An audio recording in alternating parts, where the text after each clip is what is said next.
So this is my talk. I actually changed the title a little bit too late for printing, but it's why AI as a tool would be the most useful perspective for you.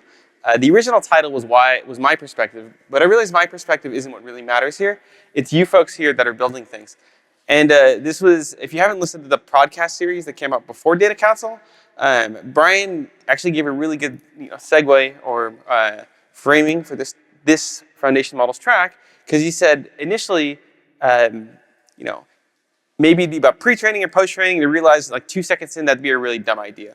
That what really mattered was how you guys could use the models, whichever one you use, and so this is going to be about your perspective. And so I'm going to make one big assumption here. It's that either you are a Data Council attendee, so for the people in the room, I feel pretty safe making that assumption, or if you're watching this later for someone else, that you're coming from a very similar perspective. I want to make this talk relevant to you rather than just any generic talk. And so here's some perspectives that I've heard even just today from folks at Data Council. You have models are not the product, you have models are the product, or LLMs. You have, are we at AGI yet? I've heard this discussion in the hallway. Agents are the next big thing. This seems to be the vogue for 2025. Multimodal will change everything. The models are smarter than PhD students. The models are stupider than children. And then what's the big deal with all these? These are next token predictors. There's so many conversations happening at the same time. It's tough to place your focus anywhere and kind of engage and get started if you're trying to track them all at the same time. And so again, focusing on every perspective all the time is impossible. I use this telescope metaphor because we can't focus on the entire universe at once in astronomy. You have to really pick a segment and really dive into it for quite a while, and then you'll understand that portion of the universe. But trying to do it all at once, it's not ever going to happen. And so before I get into the talk, I want to orient our thinking in a couple of different ways. The first one is I want to break out of binary mode. I think as humans, we like to default to this because it's easy, not the product or the product. If you're a little bit more nuanced, sometimes you assign probability to these things, that maybe it's 40% product, 60% not a product, or vice versa. But what we're going to do is we're going to take a continuous perspective. We're going to assume that everything can be possible, but some with more likelihood than others. So it's not going to be an either or. We're not going to take hard stances, but we're really going to think about what could probably be true among all the possibilities. The others, we're going to focus on what we know. AI capability famously is growing really quickly. There's an entire uncertain future of all the amazing things that could happen, but we're not going to talk about any of that. I really just want to talk about the things that have already happened, because as you can see, when things have already happened, there's no uncertainty anymore. We don't have a question about what the weather was yesterday because we observed it. There's a lot of questions about what it might be tomorrow, but those are two different data points in forecast. So we're going to stay left of this line, and we're going to focus on, again, what is here today. And then the other one is facts versus opinions. And I feel like these days I have to put this onto a slide, but one of these things is objectively verifiably true, and the other is debatable. So for some warm-up, or let me say, the opinions will be clearly demarcated. So standing here on the stage, and maybe having this position of authority, it can be, we can muddle the two. But in this talk, I want to be really clear what is my opinion and what is actually factually true. So for facts, we have things like 1 + 1 = 2, that if you have a 6-sided fair dice, the probability of any roll is 1. You also could have maybe like a softer fact, like I am in Oakland, California, which I'm very likely in Oakland, even though it's humanly made. And then for an opinion, we're going to say Bayesian's got it right the first time. You're going to learn that I'm very Bayesian, and I have this very strong opinion. And so what we're going to talk about now is the history that informs my opinion, because similar to the forecast versus history thing where the facts are true, I want to frame why I'm really big on this tool perspective. So we're going to go reverse in order. I work at Google DeepMind, and I work on the foundational models, Gemma 3 and Gemini, and I get to see how they're built, which is really cool. I also work on intersections of usability with models. So on these two teams, I work a lot on using models, how people interact with them, and then the same goes for the socio-technical approach at the bottom. If you read that paper, it was very similar to the trust and safety conversation, or actually it is directly in the trust and safety conversation that just happened the past hour. Before that though, I worked at Google Labs. It's another division within Google. And Google Labs makes a ton of cool experimental products and things you can try. If you go to labs.google.com, there's a lot of experiments and a lot of cool things like Whisk and other neat experiments with LLMs, and I invite you to try them out. We'll be talking about a couple of these later. Before flashy data careers, though, I worked at SpaceX. And I was a supply chain engineer at SpaceX, and my job was to get things into space. So I started very much in the mechanical industry with my hands on physical things. At SpaceX, my job was to predict how long it would take to get the rocket into space. And it takes a long time to make a rocket because you have to start from literally metal in the ground, and it's got to be formed. And it takes 2 to 3 years sometimes. And the boss was famously impatient. It's where I got my start in generative modeling, and I was using models to probabilistically model the supply chain of all the possibilities of how long it could take to get a rocket into space, just like there's a probabilistic model of how long it takes to get an Amazon package to your door. And I'd like to say I got my start in generative modeling before it was cool through Bayesian statistics. The PyMC and RVS are 2 open source libraries that you can use right now for free to do Bayesian modeling if you choose to. But even before that, I started as a mechanical engineer, and I was building oil tools. In this case, this is a drill ship, and if you see the tiny logo, the NOV was the company that I worked at, and I was building the thing on the left, which is called a top drive. It is just a huge drill. It's just a huge oil tool that drills pipe into the ground, just like these guys are doing right here on the right. That drill string is drilled in by this by the tool on the left. Again, the top drive, and this is very much a tool. You've probably never seen anyone talk about a top drive on Hacker News. It's not the coolest, sexiest topic, but it's a tool, and it does something really, really critical for humanity. It's safe to say that without the top drive, we wouldn't have the world around us as we know it, because this is what really got efficiency in especially deep sea rigs, and it lets us have oil, which is a valuable resource to ship things, build things, work with plastics. But again, it's not something that's super sexy. It's just a tool that we use for a purpose to do other things. And that's why I start with the AI as a tool perspective. It comes from this background of me literally being an actual tool builder with oil drills and other mechanical tools. And I see AI as an extension of that in some ways. And so as we've talked, the perspectives around LM and GenAI are wide-ranging, and they should be wide-ranging. It's not just a tool, because again, we're in a distribution of possibilities. We're not either or. Within DeepMind, we take a lot of different perspectives on models. One of them is research and development. You have a lot of researchers, such as myself and others, that are trying to figure out how to push the frontier forward. They take this, again, scientific research perspective. There's other researchers that take a socio-technical perspective. It's actually literally, again, the panel that we just had an hour ago, where you heard these 4 gentlemen talking about how they thought about the models and society and risks and harm. And then the last perspective is the one I think that gets hyped quite a bit, is artificial superintelligence. There is a large team, or a team at DeepMind and many of the labs that think about what happens when this thing reaches this inflection point where it just sort of exponentially takes off and is smarter than all humans. There are folks at DeepMind that also take this perspective, and they wrote a really nice paper here that you can read.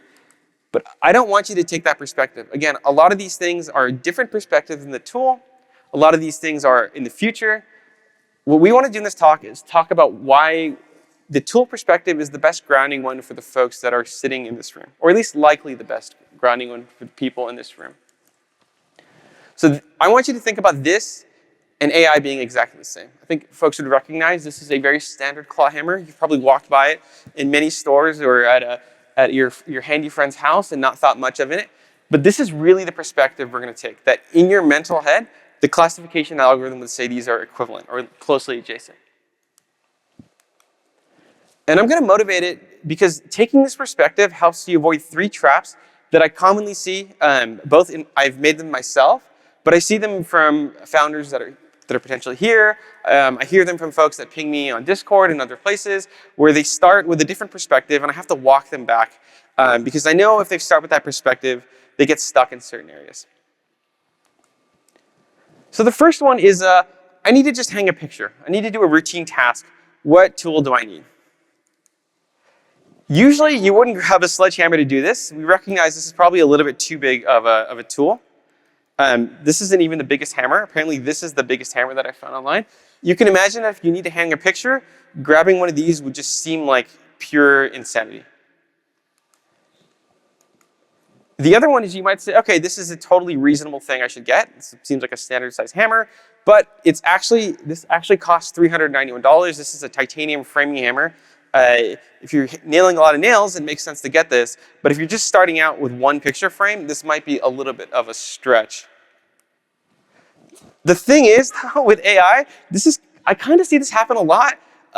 Some new model comes out, it's a frontier model, it's the biggest one, and people are like, let me take my basic text processing pipeline and I'm gonna put this massive, expensive model, like gonna go spin up 16 H100s and like test it out. It seems that in this community we get very distracted by the newest, shiniest, most expensive hammer, and we have to try it out even if the thing we're doing is quite simple. And so you wouldn't grab the most expensive hammer for a household task, but we keep doing this with AI. And so that's the first fallacy I want to say, is the shiny new thing fallacy, where we want to grab the biggest thing for the simplest thing. This is another common adage. If you have a hammer, everything looks like a nail. I think this should be updated for 2023 and beyond, which is if a model is released, it should obviously beat every single benchmark that exists, and it should be good at everything. Otherwise, why would anyone even bother releasing it? There's like this expectation that if you have an LLM, it should be able to smash any problem into oblivion, no matter what the problem is, even if it's just a basic regex task that was solved from some parser in 1995. And so, you have a bunch of benchmarks here. These are more than I can list. MMLU, Simple QA, TauBench, BFCL, Winograd, and there's many, many, many more benchmarks. So I thought, I'm going to do something. I'm going to create a new benchmark myself. Of course, I'm a researcher, so that's what I do. It's going to be called a scrambled egg benchmark. And here's the testing process. Every benchmark has a procedure. And benchmarks and evals are equivalent in this context, so you can consider them to be the same. You get a procedure. In this case, you have a pan, a stove, and an egg. You have to scramble it, and you have to put it into a plate for consumption. The rating criteria is the quality of scrambled egg, and it's the amount of egg on a plate. And let's see if I can play the video. I wonder if I have sound. Let's see. So being a researcher, at DeepMind, we take safety super seriously.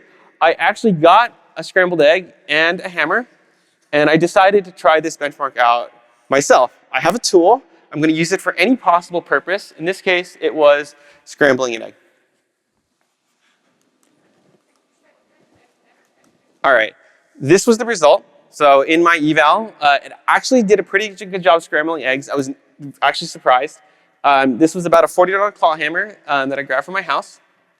I did try prompting an LLM, and no matter how many, few shot examples I gave it, no matter how many tools I gave my LLM, I could not get it to grab an egg and scramble it, so my plate was empty.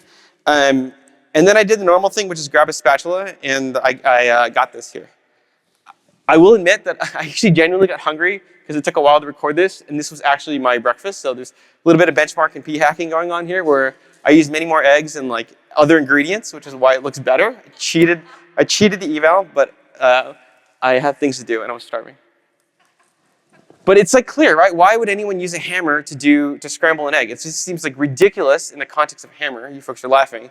But we do this with an LLM all the time. Again, we take an LLM that may be tuned for code and we wonder why it sucks at translation. Or you take a general purpose LLM and it fails at a particular task and you throw the whole LLM away. With just like any tool, even just hammers, there are many different types of hammers. It's not like there's just one hammer that does all the hammering in the world. You have mallets, you have wooden mallets, you have finishing hammers. There's literally hundreds of types of hammers. And it's the same with LLMs. You have different LLMs to do different things. Sometimes I think folks get fixated that they have to use one LLM to do everything, and that gets them stuck and causes them issues. And so within Google, for instance, we have different LLMs for you to use, as we recognize as different tools. You have a pro size model, you have a flash size model. Some are better at reasoning, some are cheaper. On Gemma, we serve different sizes, and I have a video on why we size it. So it's not always that you have to grab the biggest model. It's not always that every model is going to excel at everything all the time. You have choices, and I suggest that you grab the right model for the right tool for the right model. So different hammers. Model picker, yes. Different hammers, different situations, same for models. And so this is another reason why I think the tool perspective is a good one. If you take, one of the AGI perspectives or one of these ones, you'll naturally assume, of course, a model should be good at everything. But the reality is today that no one model is good at everything equally. Some models are better at other things than others, and you should mix and match. And let's move on to the last reason why I think it's good to take a tool-based focus. If we look at things like this cabinet, we focus on the end result, and we care a lot less about the tools that were used to make it. In this case, probably multiple hammers were used, probably a claw hammer to drive in nails, a wood hammer to set joints, but we don't spend 90% of our talk talking about the hammer. We focus on the thing that provides value. For a sidewalk, you use a jackhammer. I think a hammer analogy works here as well, because this is a hammer that's a part of a system where you have a pneumatic system with a hammer, and now you can actually break up a sidewalk and build these great pathways. And like we were saying before, I used to build these top drives, and what we use there is this humongous forge hammer. This thing is absolutely massive. You use it to build forgings, which then go into the TDX 1250 that you see here. Different hammers for different purposes, but again, our focus is not on the hammer, but the end result, which is what matters to folks. And so I think another thing is I would advise you to focus more on the thing that you're building and less about the model that you're building it with, or spend less of your time thinking about whether you should use the latest version versus this version. And so I had to do this because I got put in this slot in the track. Are the models the product or are they not the product? If we take a tool-based perspective, sometimes this is a little bit ridiculous because sometimes hammers are the product. Like literally, if you're a hammer builder, that is your product. And if you're a carpenter, it's not the product. So when we take our distribution of things, it can be both. So sometimes I laugh at these blog posts I see every other week on Hacker News about forcing one perspective or another. So I'll go through a couple case studies from my own experience, ways that this analogy has worked for me. The first is I had a friend outside of Google, but just a personal friend. And what she does is she writes copy for different brands. This, new catalog comes in, the retailer needs new writing. She was doing this manually. So in this particular retailer had this new product. It had 4 characteristics, and they wanted the copy to look like the one at the bottom. She's been doing this since 2019 with the retailer. So she's really learned the words that they like using, the style, what they prefer. But this year, when she was about to do this again, she needed to do this for 400 products. And I was like, we should just use an LLM because LLMs are they're purpose built for this task. So here's an example of a couple of these. You can see we have a tabular data set of the year where there were, again, 400 examples, and she needed to get everything on the right. The good news is we had all the examples from 2019 to 2023. So as a smart person who knows everything, I decided to say, what do I need to accomplish? I need to make a bunch of copy. And I immediately let's obviously start with 1.5 Pro, because that was the best model at the time. I'd worked on it. It was great. So I spent 1 hour pumping my hand, spent another 3 hours making a 50-shot example. I realized that this massive prompt is going to be pretty expensive to run for 400 prompts. And what I actually really did was I screwed up right at the beginning. Deciding to start with 1.5 Pro, which is an insanely crazy multimodal model, to do such a simple text processing task was absolutely the wrong thing to do. I wasted an hour, actually 4 hours and more, and I made these 2 mistakes. I grabbed the expensive hammer, and I grabbed the massive hammer, and I had nothing to show for it. None of the copy that came out was exactly what she needed. So I should have started with what was the right size tool for the task, and it was a Gemma 2B model. It just needed a little bit of fine tuning, and then my friend was happy and it worked. With the fine tuning and having all the previous examples, much more history and context, an LLM, as it famously can do, can associate words in a particular way and figure out her writing style. And I should have used the normal and small hammer approach instead of grabbing the huge one off the shelf. I kind of got enamored with 1.5 Pro because it just came out and I thought it was the coolest thing ever, but that was absolutely the wrong way to pick a model for this task. The other example I'm going to give you is from Google Labs, the organization that I worked in prior to Google DeepMind. And so in Google Labs, if you go to our website, you'll start getting a sense of this loop. We don't actually talk a lot about the coolest model or what the latest one is. We really start with what would be a really amazing and a delightful experience for users. And do our current hammers achieve this? We don't actually know, because sometimes we come with ideas that are ahead of their time and they don't work. But that's why this is a loop. We just try this out and see if something works. If it seems like it's going to, then we build it. If it's still good after we build it, then we ship it. And this again is the experiments that you see. One of these experiments is Notebook LM. So I'm particularly proud of this product. It's an AI-first product where it's, in short, it's sort of like your own RAG where you can put your documents in and ask questions. And the feature that I worked in particular was audio overviews. We released it in September. It got really good feedback from the community. A lot of folks were quite excited about it, which was really nice to see. I will point out we had no idea that folks were going to be this excited about it before we launched it. We thought it was good, but we didn't realize how excited folks were going to be. And what it took to build this feature, frankly, was us thinking about all the hammers that we had at Google. And at Google, we have a lot of hammers, big and small.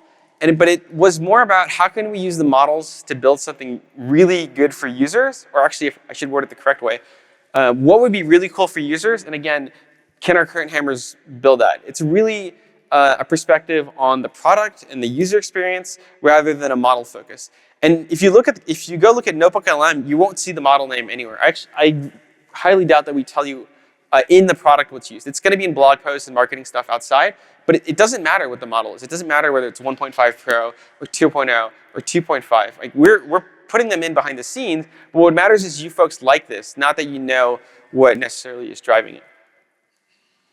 And so user happiness focus is what really matters. Now, there is a point where this perspective falls apart, which is why I'm not saying it's the only perspective. And I should give you the point that it starts falling apart, so you can bring that into your own thinking. The first is that AI capabilities, again, are increasing exponentially. Like, they're just getting better and better and better. This time I added hammer capabilities. I don't know if I have a laser pointer on this thing. I do. So you see this green line? This is hammer capabilities. I could draw this line all the way out to early, negative 1000 BC. Hammers have pretty much stayed the same for thousands of years. So it's not like you wake up tomorrow and your hammer suddenly turns into AGI. Because with AI, we have all these capabilities. We have coding, writing, coaching, brainstorming, web processing, tool calling. I use it to criticize my slide deck. You folks are all trying out things that no one has ever thought of. AI is just doing so many things, and hammers really are just hitting things in paperweight. Like, they're not evolving with a crazy amount of capability every day. So as AI keeps changing, it's a little bit different of a tool than, frankly, many of the other tools that humanity has ever come up with. And so when we talk about the omelet benchmark, which I brought up earlier, there is going to be a time, I think pretty soon, where Gemini is going to be able to crush that omelet benchmark. This is an actual video of Gemini robotics. I think it got brought up earlier as well in Paige's talk. But Gemini is taking physical objects and packing someone's lunch. To me as a mechanical engineer, when I started working on robotics in 2008, 2009, this is absolutely insane. This is more than the 50 years of progress that came before me in the last probably 10 years. That a robot can learn to see things, can reason, can do dexterous motion. And again, not a far stretch till it's able to make omelets, honestly. I haven't seen it myself, but I wouldn't be surprised. And so a hammer is not AGI, and it probably never will be. I mean, could we wake up one day and the atoms have reformed themselves into silicon that's AGI? Like, I'm Bayesian, so maybe, but the likelihood is really, really, really low. But the challenge with the AI stuff is that it is, by some predictions by leaders, it'll be here pretty soon. And that, again, makes it very different than a hammer. And so, in conclusion, my advice here is to really start with your knowns before moving into your unknowns. I'll repeat the slide again for emphasis before moving on to the rest. I think a lot of people start with unknowns, which is what's the next model that's going to be released? What are the things that I don't know? And then they try solving their known problem. I think you should go the other way around. I would start with where you're concretely grounded in facts and reality from today. And then I would go to what can I do tomorrow? What could be possible tomorrow? Because you're going to start on steady ground rather than on ground that's shifting and debatable. And so start with what needs to get done and what do I know today. Grab an existing LLM, rigorously eval it, and pay attention to your users. I think you need to do both, depending on where you're at. And especially once you have a product, you should be doing both all the time. Find the gaps. So by doing these, you're going to see where your tool is not being such a great tool. You can try then the next generation of LLMs in a grounded, focused way, right? Rather than getting distracted by all the possibilities of the new LLM, you can just start with what you know is a problem with the current generation of LLMs, and then you update your knowledge. This is called a Bayesian update. As you sit through a statistics lesson you didn't sign up for, and then you continue on this loop. And so I wouldn't be a researcher if I didn't force a formula in here somewhere. I'm like legally required to. So again, if you're a data council attendee, the probability that you should start with a tool-based perspective is probably going to be yes. I really think this is the perspective that the type of folks that are attending this conference, this is where you should, again, begin your thought process. I will say, because I'm here at Google, we have a lot of these hammers. I showed you 6 of them earlier between the Gemini series and the Gemma series, but there's even more. Both these models have great capabilities. I invite you to try them out. I think they're the best model. This is an opinion. This being the foundation models track, I also want to say that Gemini happens to be at the top of the LM Arena leaderboard, and Gemma 27B is really competitive, especially for single GPU. And I'll point out, this is many people's opinions, so I'm backed by the wisdom of the crowds that Gemini and Gemma are really doing a great job for the questions that they're answering. And if you want, you can try them out for free. You just go to aistudio.google.com. You can go literally right now, try any model, and you have your hammer available, again, for no cost to see whether it can, hit down those nails, that it's whatever the problem is that you happen to be working on or chewing on right now.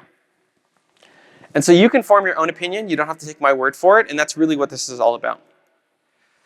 Because I think at the end of the day, you should use the models. Don't focus on the models, but use the models to build really cool things. Any model. These are, again, probably the coolest, most exciting tools that I really do think humanity has built to this point. And this is a person that literally started my career building tools. And so I hope you're able to use these tools to do awesome things. And so with that, that's the end of my talk. I think I have time for questions, right, Brian? Absolutely. All right.